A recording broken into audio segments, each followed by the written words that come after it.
이주가 해줄로 대인슬레 좀 싸, 저거를 이거 papani고 고가 야줄로 또 저거를 민호를 아예 긴기 대인슬레 까지는 디기질라 뭐아좀 그거 해줄로 대성일레 부까지는 디기질라리 저스일레 르니 샬롬 아예 뭐 분요 와티노 레레 까지가 자기 뭐 호트요 버르사트 아야 까즈가 자기 더 상일린 디비나 디클라션 감분 간 딜라션 또 알레 헤티그라줄로 2000 같은 러버 we just started without any guidance and without any expert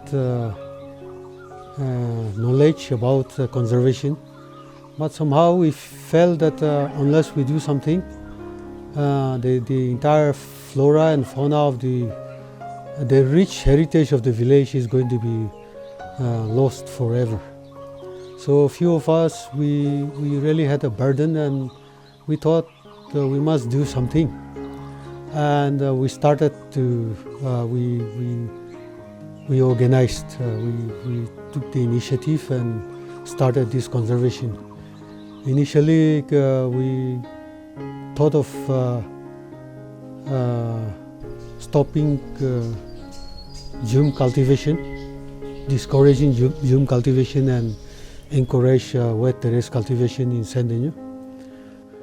And this is a home for so many different varieties of wildlife. Probably it's because of the rich soil, diverse rich soil texture of the Sendenyu land. I think we have roughly about 70 square kilometers. That is not surveyed and exact, but approximate. And within that area, we have a diverse soil texture. We have sandy soils in the lower valleys, and then with a hot tropical humid climate. And in the village level, upper side, we have black soil.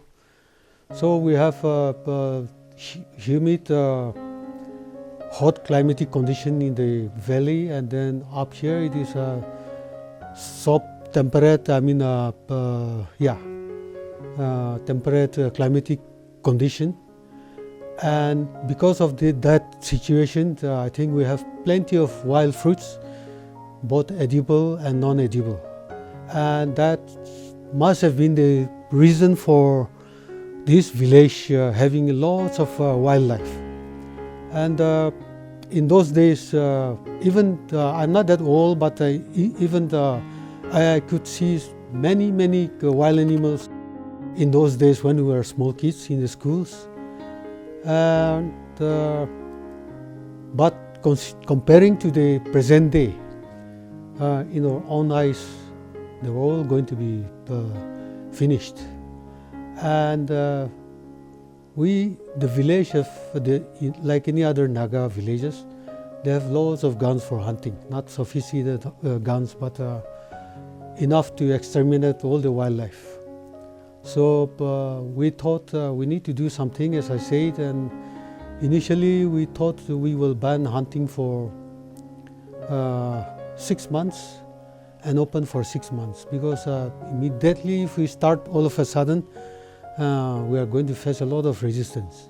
So we started with a 6 months ban during the breeding season. That is from March to March, April, May, June, July, August, September, then open. And like that, we started since 1997, 8, like that we started. But the actual conservation efforts started in 2000. And in 2000, we had a general meeting, and we discussed with the entire village Sendenyu people. Right now we have 4 villages, plus the inhabitants, Sendenyu non-residents in Dimapur, Kohima, Tseminyu, and several places. So, but they are all bona fide citizens of Sendenyu. So we had a general meeting and we shared all these concerns. And we realized that unless we have a kind of a sanctuary within the village, even if 6 months ban is imposed, it doesn't work. The genre जो रही है लेकिन तो बंगलों जो तहीं से तक गाँव न्यूकुन्योरु तब बुकची द तनोरंदी लो ही की पे जेंजुलोरंदी तो जैसे तपनो तो जो तब थांपु शकारी को तक ताला तो जैसे जो पब्लिक जनरल मीटिंग से ज़्यादा पब्लिक ले थांपु आए क्या जो लोग ताला सियामा और खिंवा जैसे ले गमले लो ले खिंवा का तो सक talking ke labi sini to selo gile jo to pano ni resolution ta pano. So the whole village agreed, and also we thought that we will have to have a kind of a sanctuary within the village, so that within even if the hunting is open in the other area of the village land, we will keep aside a certain area so that the wildlife can take sanctuary, take refuge, and then and hopefully come out and then breathe again. So we demarcated the village community land. It's not a government land. It's a village clan land. It's about my rough estimate is about 19-20 square kilometers of the village community land, clan land. We've proposed that, and the entire village agreed. Okay, if you think that is necessary, since we have started, let's do it. This morning, yede parking there do yeti jaigna hai, yeti pakhana kurna yete rakhi na se, phale jai se. Yeti do parking there laga se, parking there mutta do ta laga shin de buka thakia karne ani gina hai yeti hai, niya kore gina buka phelai kore.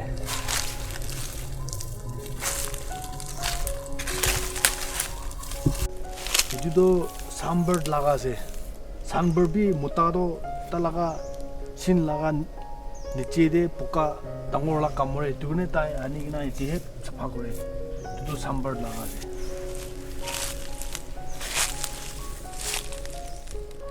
You know, one thing really encouraging with the Sendenyu people is we do have some people who are very much against it, but the general public, they all agreed. They all agreed, especially the people who have settled outside. They all were very encouraging, and they all took initiative. And we set aside that the wildlife biodiversity reserve, which hopefully I will be able to show you people after this. And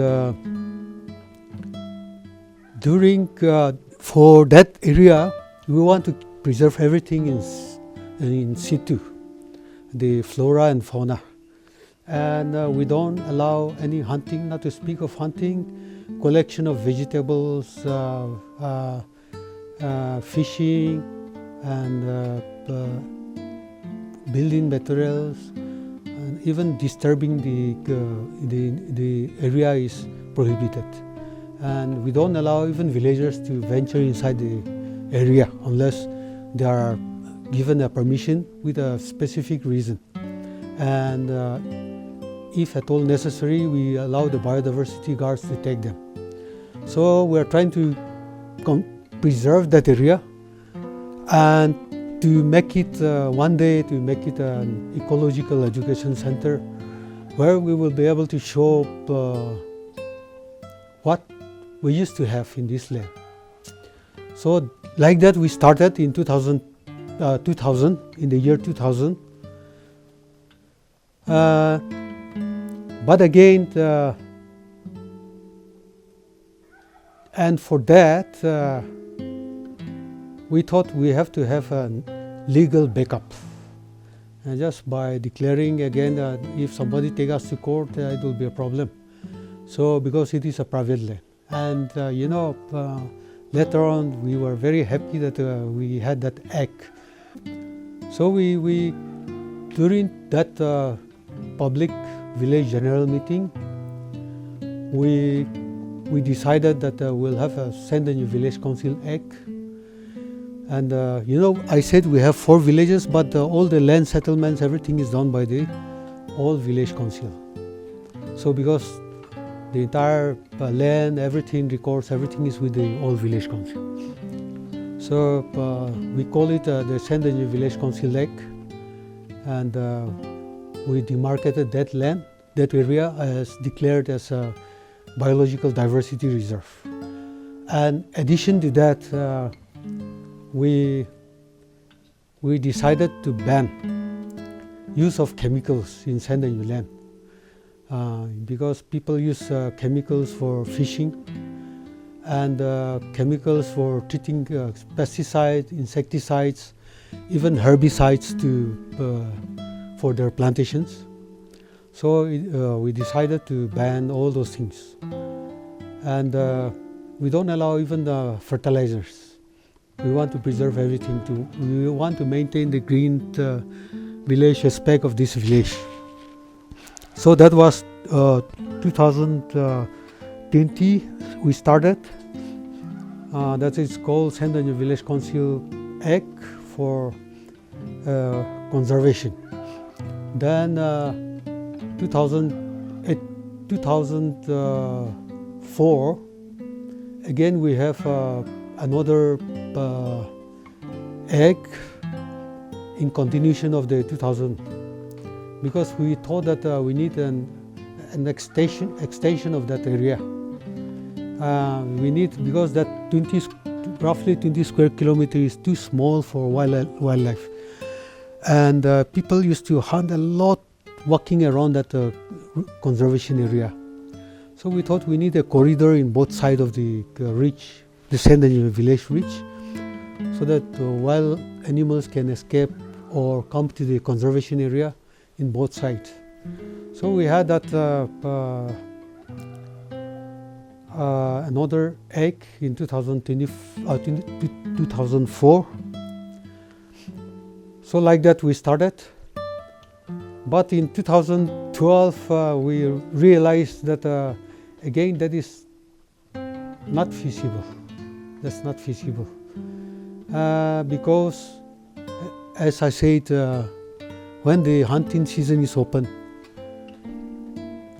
the entire village ground will be in the jungle, and then very rare cases they go inside the conservation reserve area. But unfortunately, wild animals doesn't know the boundaries. They don't know the boundaries, so they will just patrol those.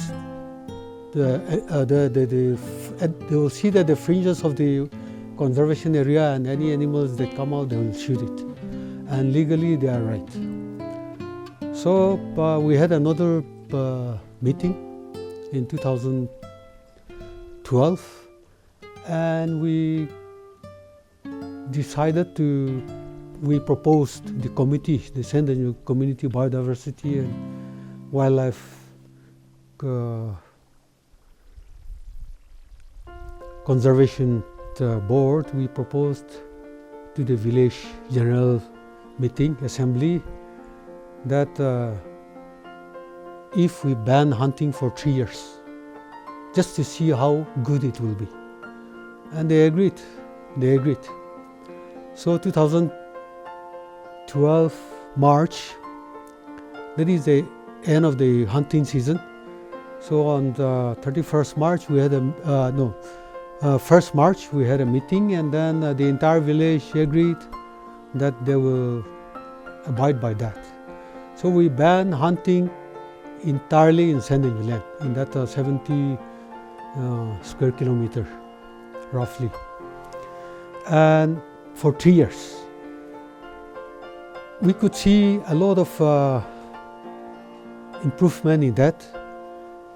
People started seeing deer, sambars, and the wild pheasants.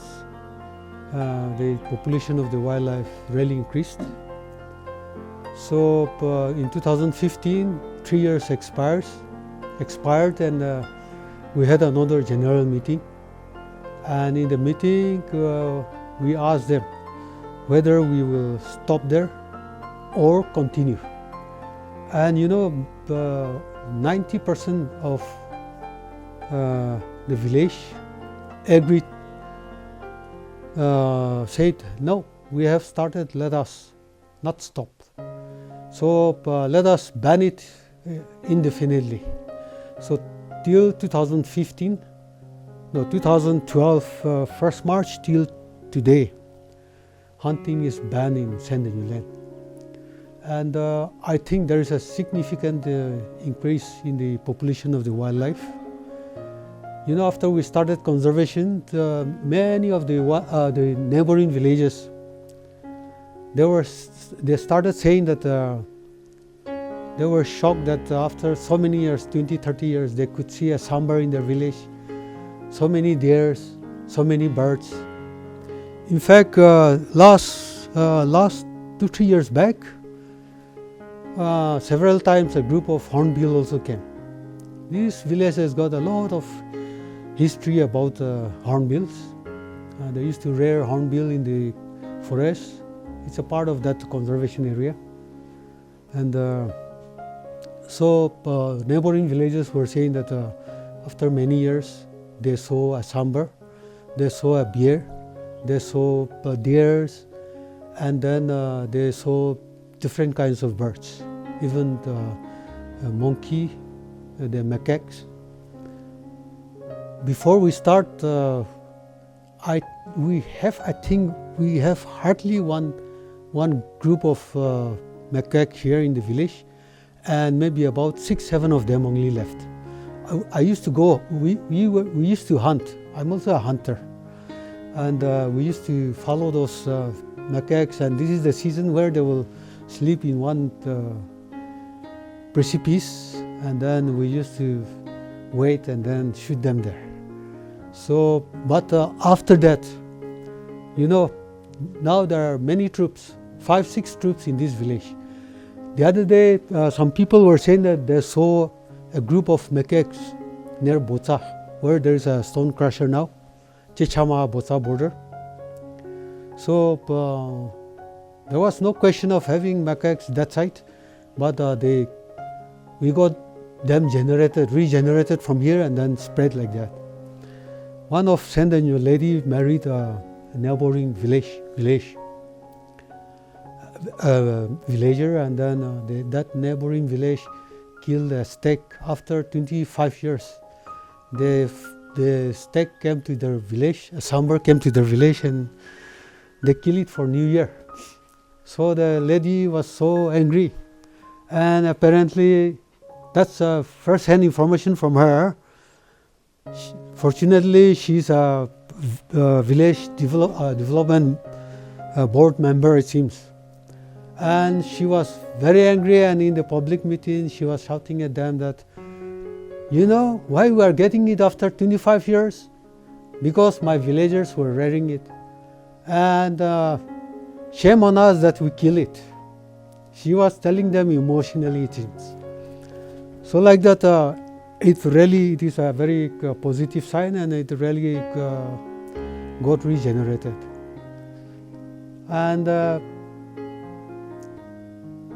we have, aside from Sendenyu, the Sendenyu Community Biodiversity and Wildlife Conservation Board, we did our best to cascade this this conservation effort in our neighboring villages, because we realize that even if we protect them, the wildlife will just cross the border and then they shoot them. Even that the neighboring Chamukuma village is just 1 kilometer from here, and I could hear gunfire from their village area, their land area, every evening. Sometimes they come and sleep at the camp near our borders also. We send our biodiversity guards. They will say that the camp is in the village side, but we cannot wait the whole night, so maybe they are firing this side also, but such cases are there. We tried our best to spread this effort in our neighboring villages, and I'm really encouraged with some villages, especially Sihama. Sihama village, we went several times because we share about 10 kilometer long boundary. There's one big river there, not so big, but Nagaland standard it's rather big. And normally they will kill all our sambars. In 1 year, even our village does like that. New Year means the entire village will go for community hunting, and we will kill the different kinds of animals and fish on New Year. So they were continuing that even after we started the conservation effort. So we went there and told them that if we don't do something, and our land, everything is almost same, soil texture, everything is same. What we have here, they also have there. So we thought that if Sihama people or neighboring village people can also practice, it will really improve. So we went there several times, and the last time we went with our village elders or village council and the village community conservation board. We had a meeting for the third time, and that time majority of the villagers were willing, and then the old people started scolding the young people. Don't you feel shy? Our brothers are rearing it and you are killing it every day, every year. How many times do you want them to come and tell you? Like that they started. And then they also started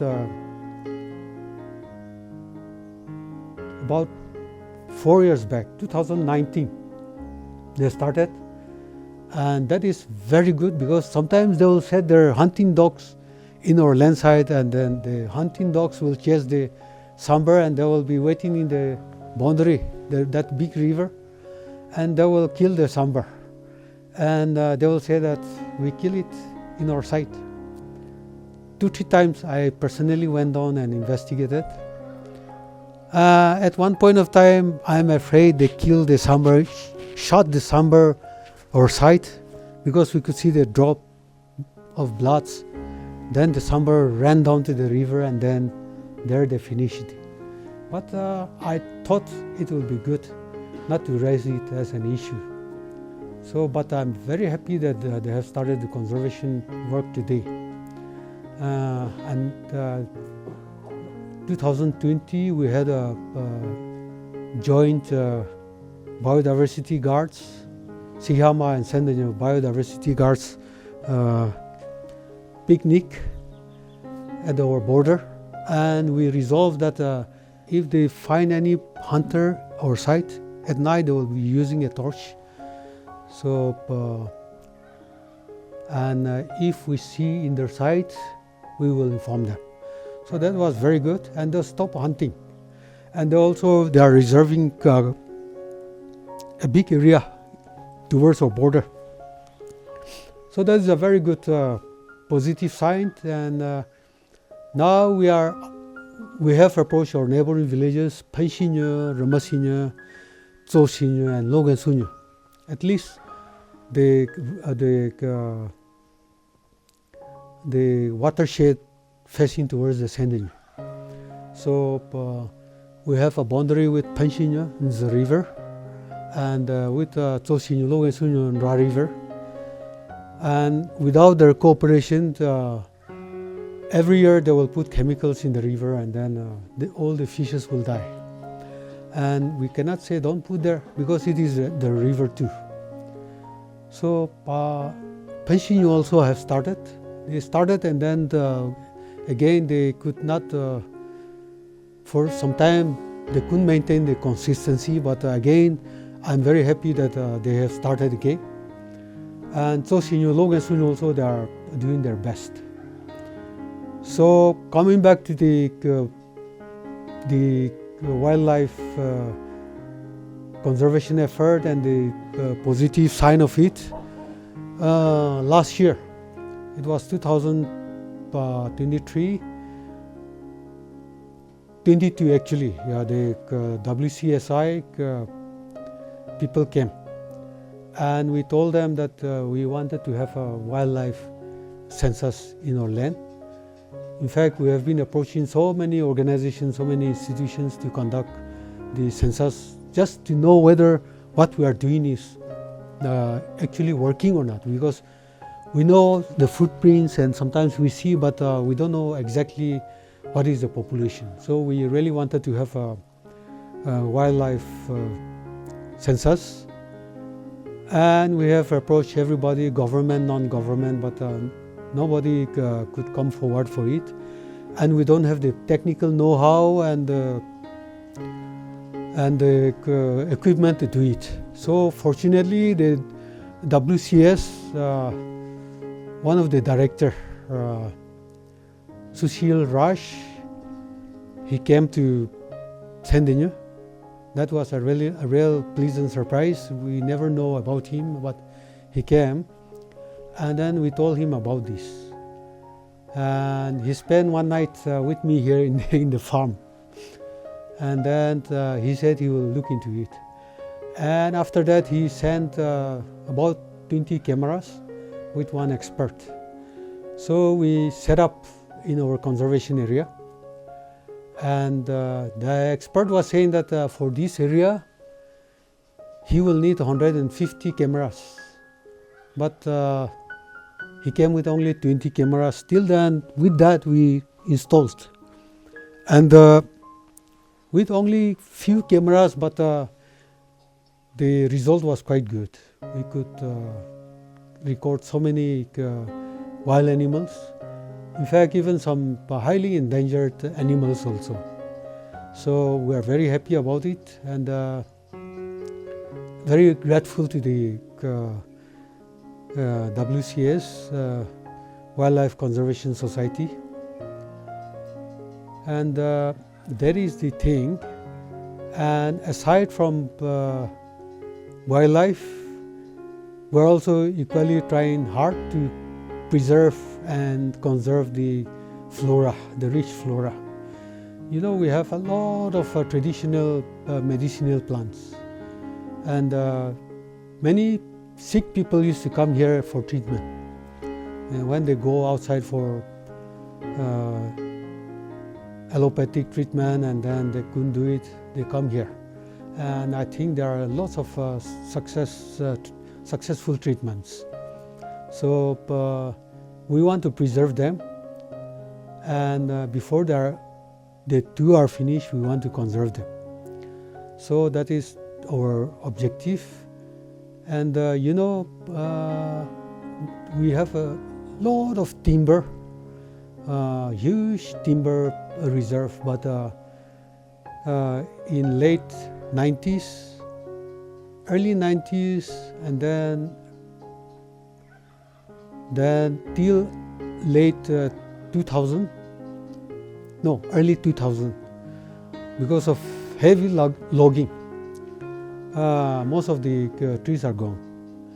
And you know, many of these trees which are available, perhaps available only in this area, and most of them will start fruiting, maybe mature in 50-60 years. And if they continue cutting them down, they will no more grow, and then it will vanish forever. So we are trying our best to preserve them too.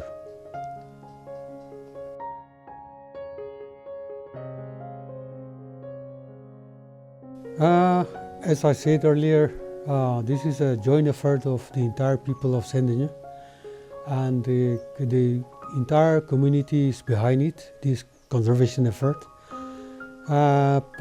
Specifically, we have a Sendenyu Community Biodiversity Conservation Board and Wildlife Conservation Board, which comprise of the chairman, the general secretary, chairman, vice chairman, general secretary, and the members, advisors. And the members include the village council chairman of Sedenyu New, Thongsiinyu village, and Lotsapin. And all the VDB secretaries of the 4 villages are a member of it. And the women VDB secretaries of 4 villages are a member of it. And the Sendenyu Village Mothers Association is president is a member of it, and the Sendenyu Loju Students Union president and Sendenyu Youth Organization president is a member of it. And in addition to that, the enforcement is done by the Sendenyu Village Biodiversity and Wildlife Conservation Guard. We have 4 of them. They are paid a nominal salary of 1,000 rupees per month, and the Sendenyu Village Youth Organization is the main force behind it. And any issue, any legal issue, it is referred to the Sendenyu Village Council. And so far it's very good. They are doing very well. We have caught many poachers, and in fact we have seized many guns, poachers with guns, and we have found quite a good number also. As of now, it is quite okay. We are doing our best, and thanks to those people, the concerned young people. Because of that, we are somehow getting on.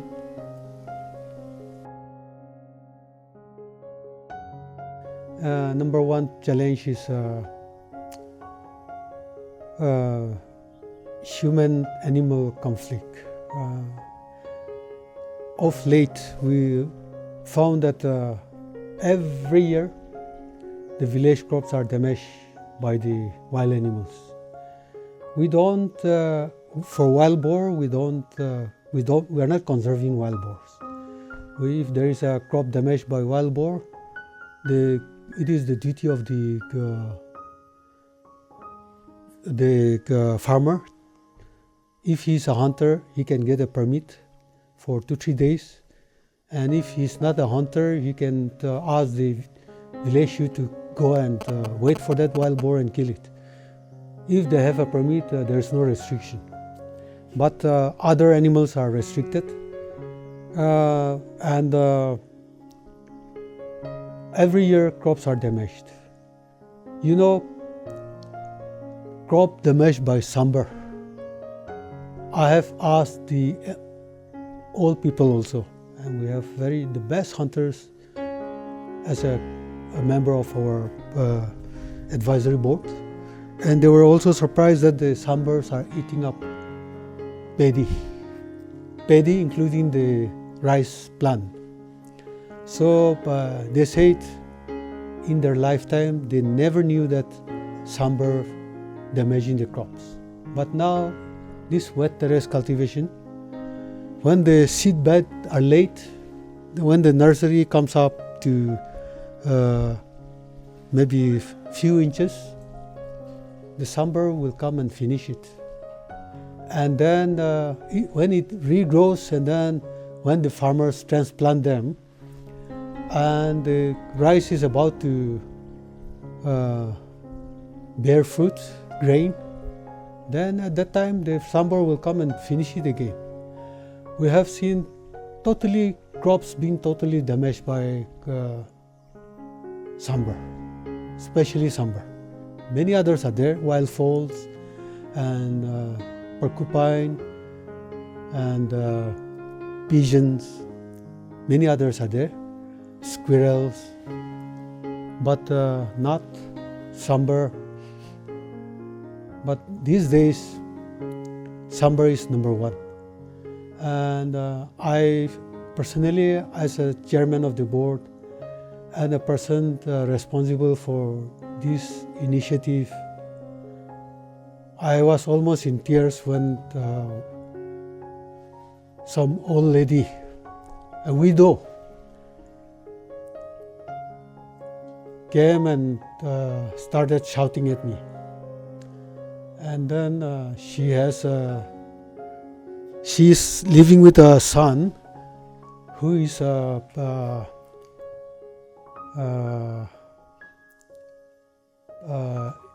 handicap. So she was tell me when what should I feed my family? My terrace field is totally damaged. Tell me. So I took down the PCCF, Principal Chief Conservator of Forest. Okay, I forgot to mention him. He was DFO and he also was an instrument in encouraging our village. So as a DFO, he will come down here and then we will go around and then like that. Mr. Dharmendra Prakash. And I told him, let's go down to our village. We came down here for a lunch and then I took him to the village and I asked him, that lady, the person who is in charge of that is coming, so if you can come and tell him what you told me. She came and told she told the PCCF also, but I was really touched. And indeed, if it continues like that, with great difficulty they are working for the whole year, and then if it is to be finished by the wildlife, then how are they going to feed their family? And unfortunately, one of the state level workshop where they asked me to speak, I raised this issue, and some of the expert, the department told me that in Nagaland, crop damage compensation is only for elephants. So I asked them whether crop damage by other animals is not crop damage. You only recognize elephant crop damage. What do you call crop damage by other wild animals? Is it not a crop damaged? And they were just keeping quiet. No? So that is the sad thing. So far we haven't received any compensation for crop damage, but it's a yearly event. And I'm afraid this is one of the greatest challenge. I'm afraid if this human-animal conflict continues, who knows, one day the entire village may say, let us stop. It is important for us to eat than to preserve these animals. So they may say, let us stop conservation. And that day, we will not be able to tell anything because they have experienced everything. You will not be able to tell them anything new. So that will be the greatest setback and the tragedy of this conservation effort. And the other challenge is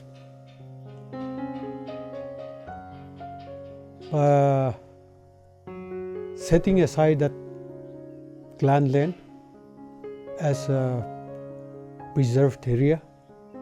The timbers are there, economic profits will be there, and so one day the clan members may say,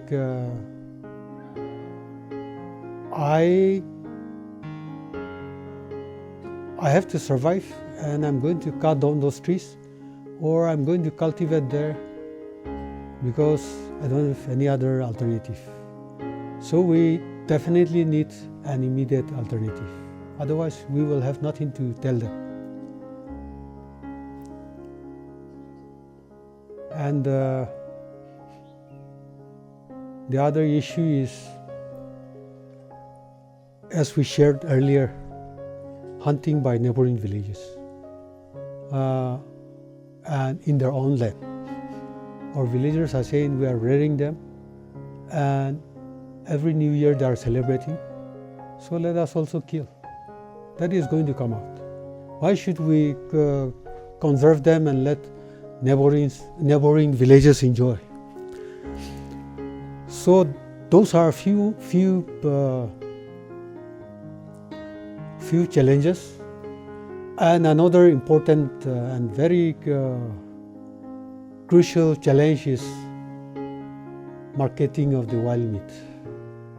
You know, the rich people, well-off people in Kohima, even Dimapur, since we have maximum, if you look around, I don't think any villages around in this district have this much wildlife population. So this is the source of their wild meat. This is their wild meat market, and we know many times villagers themselves kill wildlife here and sell. It's very difficult to control and catch every one of them. They will kill and then hide it and then take it out from some other village. So if the government cannot control the sale of wild meat in the Kohima, Chepobozu, Tseminyu, Dimapur, and other surrounding villages, I think this is going to be a very big issue, because you kill a deer, it's 40,000-50,000 rupees now, and kill a sambar, I'm afraid it will cost, it may bring even a, you know, we have huge sambars here. Even when we were hunting, we used to hunt, our group member, we killed a huge sambar. And that sambar weigh more than 100 kgs. So you kill a sambar now, it may fetch even a lakh rupees.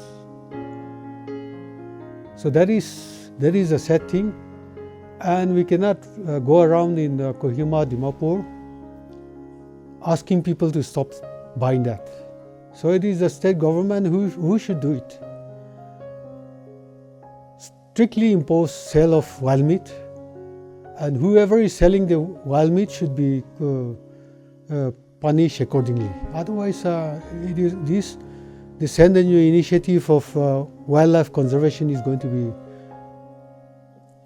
a futile exercise. Another thing is timber, logging and timber.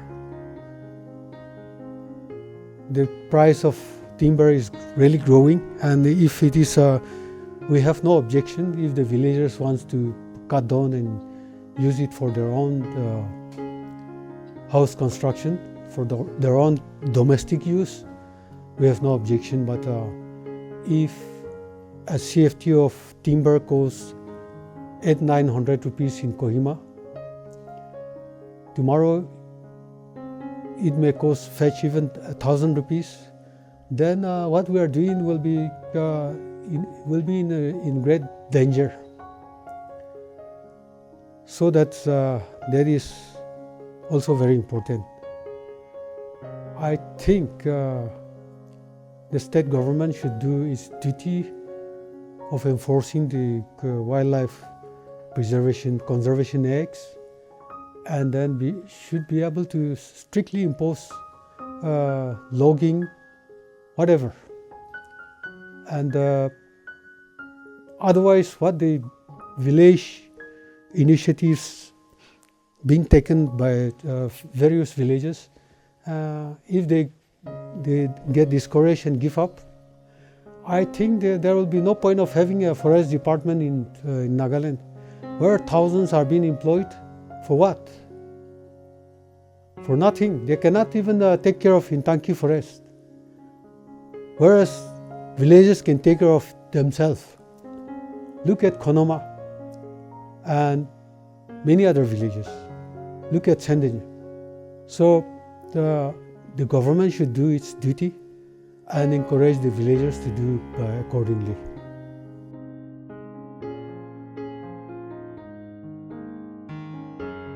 Yeah, we have quite a good number of birds and animals. I'm not an ornithologist. I don't know the names of birds in English, but if I am to count in our dialect, in Rengma dialect, I think there are quite a good number.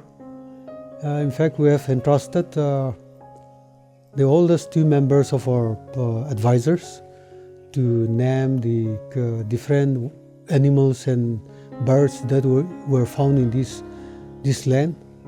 So there are quite a good number. In fact, we have different kinds of pheasants, the great Indian barbet, and then different kinds of woodpeckers,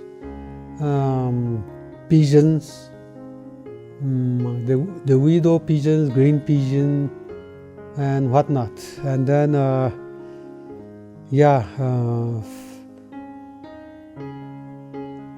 and then animals, we have different kinds of deers, and sambar, wild boar, bear, civets, wildcats. We have 2-3 packs of Indian wild dogs, and at times even the elephant comes towards the valley. And we have several troops of macaques, monkey, and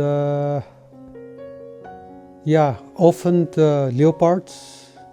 I think we have leopards in our conservation area, and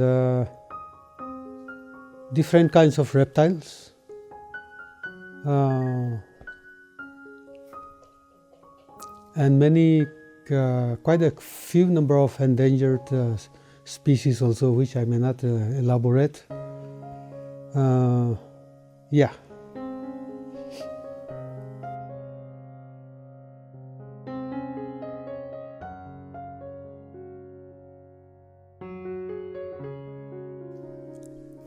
Right now, we don't have a direct revenue.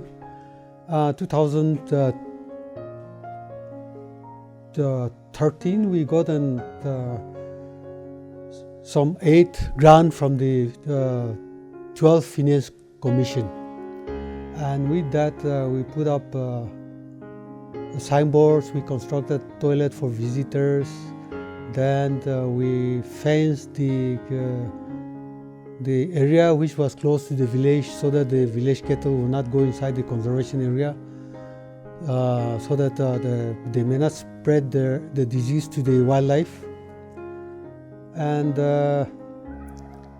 we could pay, so till now we could pay the salary of the biodiversity guards. Sometimes we find difficult to pay them also, and then we have been having social works, and aside from that, we haven't received any grant.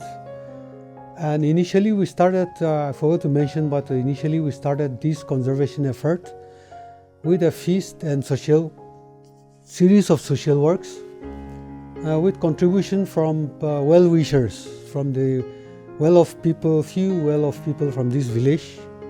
We all contributed and started, and we get kind of revenue, though very little, from fines. Sometimes it goes up to 50,000 fines if they are found poaching with their kill. and then 20,000, then ultimately it was 50,000, and then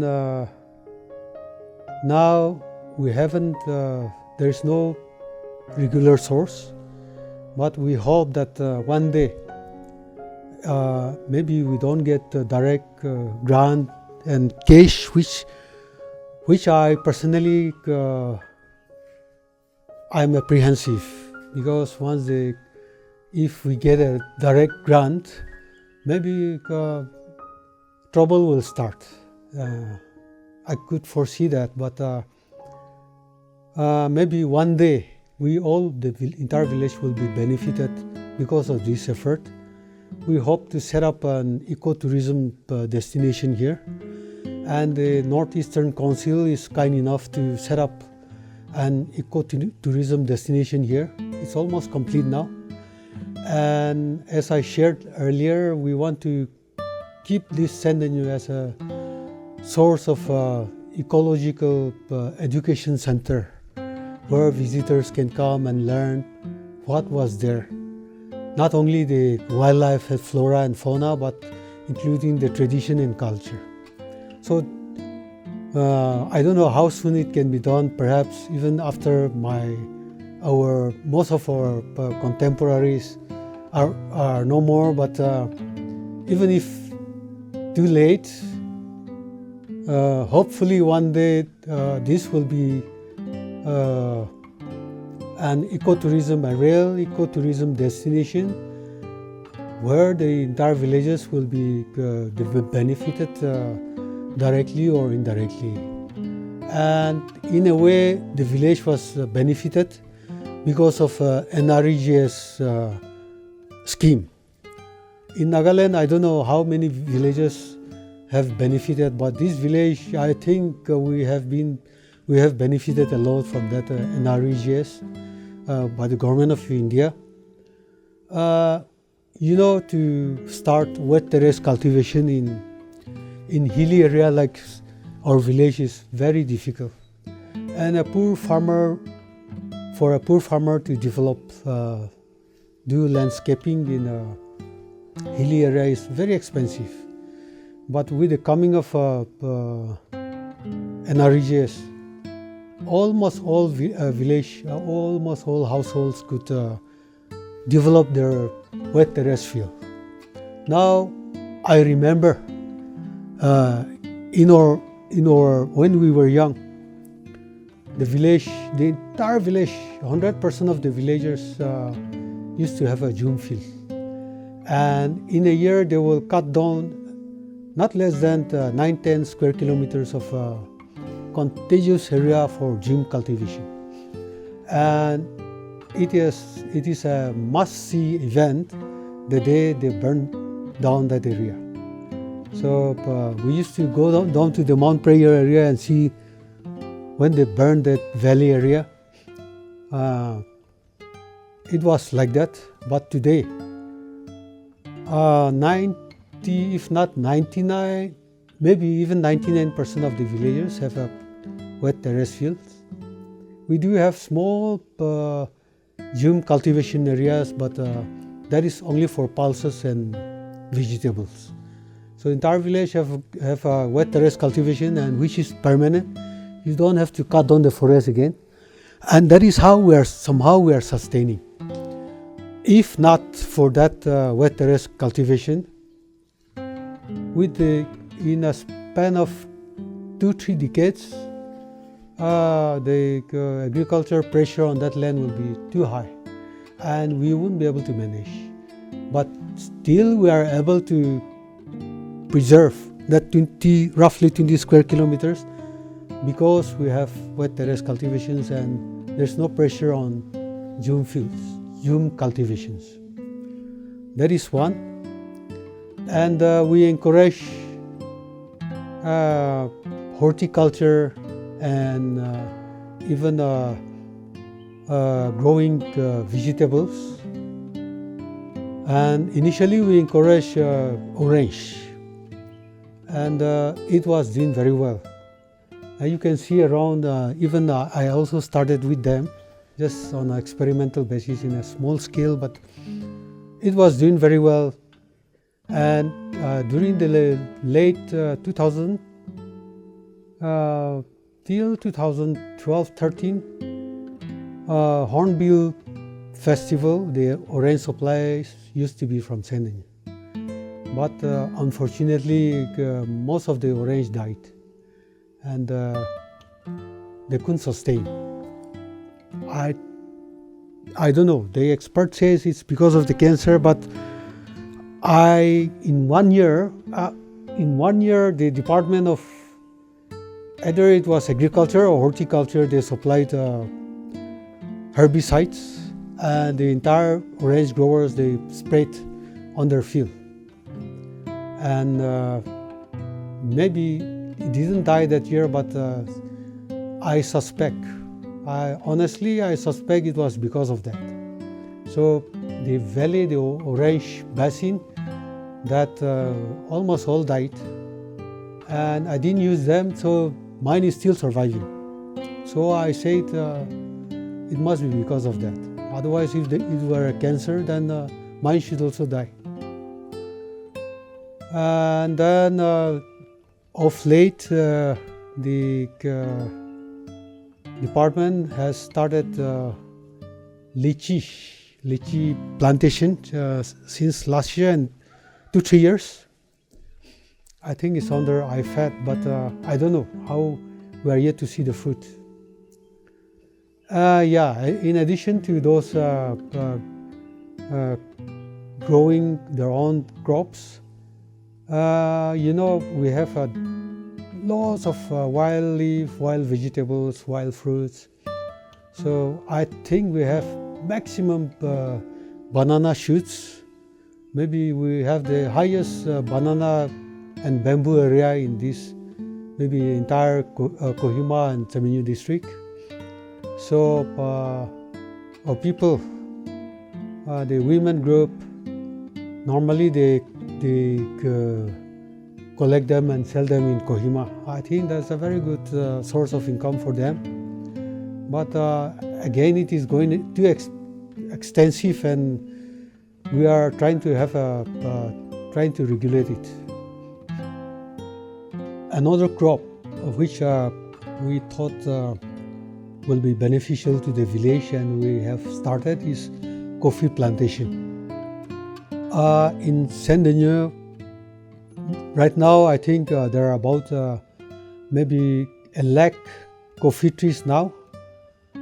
We started 2015, the early ones, and since then many families, maybe around 40-50 families have started coffee plantation in their own small way. There are some groups which are doing in a comparatively larger scale. And last year, I think our total, most of the plantations started fruiting only last year and this year. So last year, I think the total output, the total coffee we could harvest might be around 700 kgs. But this year, hopefully, it will be maybe several tons. And coffee really grows well here. I think it is the soil and the climate is perfect for coffee. We started coffee because way back in early 80s, the coffee boards of India, they supplied some saplings, and some of the pioneers of this village, they started coffee plantation. And after it started fruiting, they don't know what to do with the seeds. And the coffee board also forgot about their coffee. And the department which encouraged them to do it also forgot about it. And then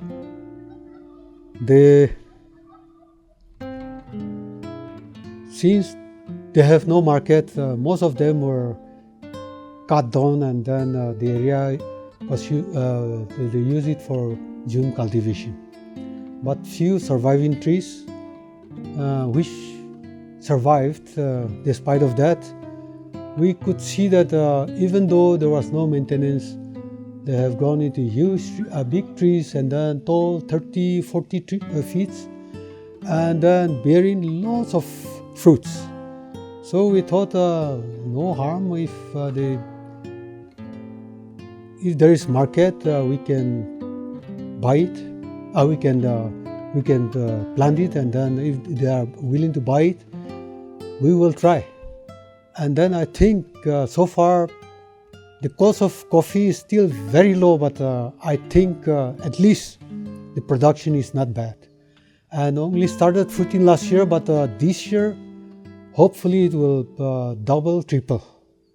So maybe they say the maximum fruiting will start in 9-10 years. So the scope is quite good, provided there is a market.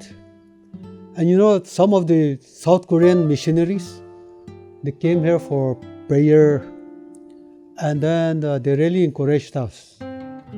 If there are no buyers, we are willing to buy. So far they haven't bought any of our coffee because our production is still very little, but we are really encouraged with that. Maybe if we can't sell it, we will try to sell it to them also. Yeah.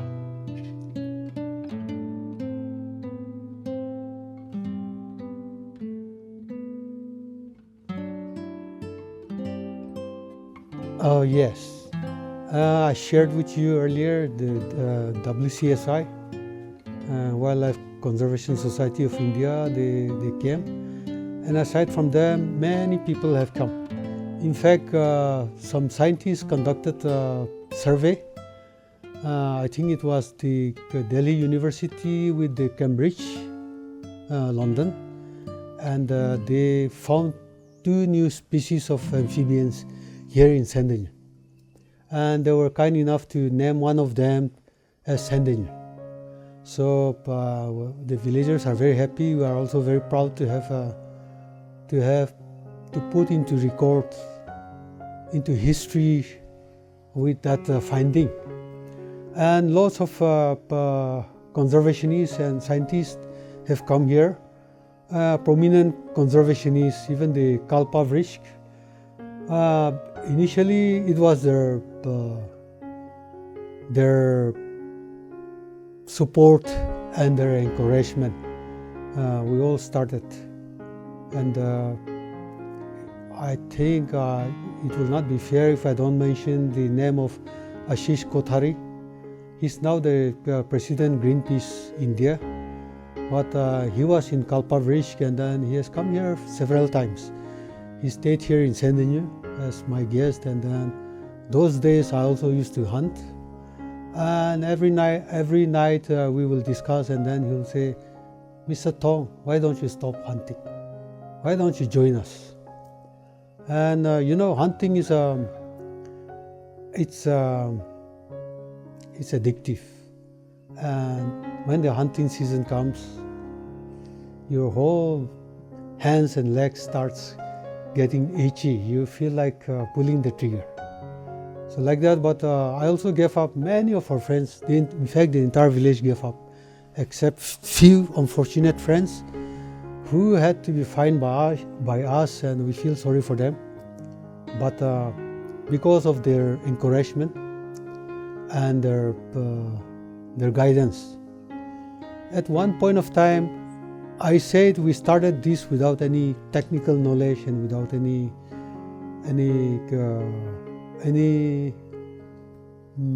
resource.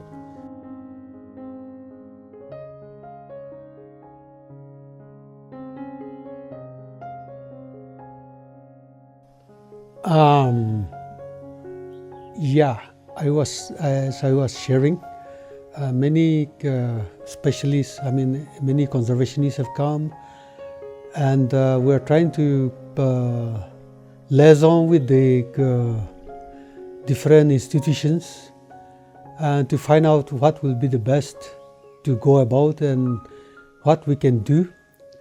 One of our main focus, which I've shared, is that ecological education center, and we have brought several consultants and experts who have done the survey, and we are yet to see their reports.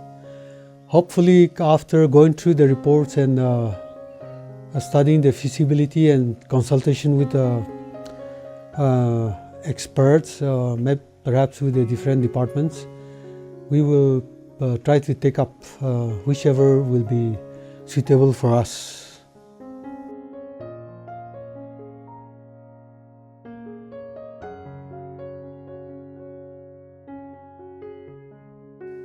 Yes, it's very challenging, and hunting is in Naga tradition and history is not new, and there are many cases where inter-village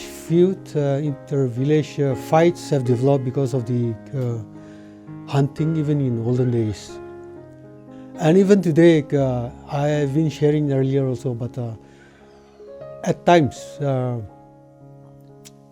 even neighboring village, sometimes they hunt when they are after their prey.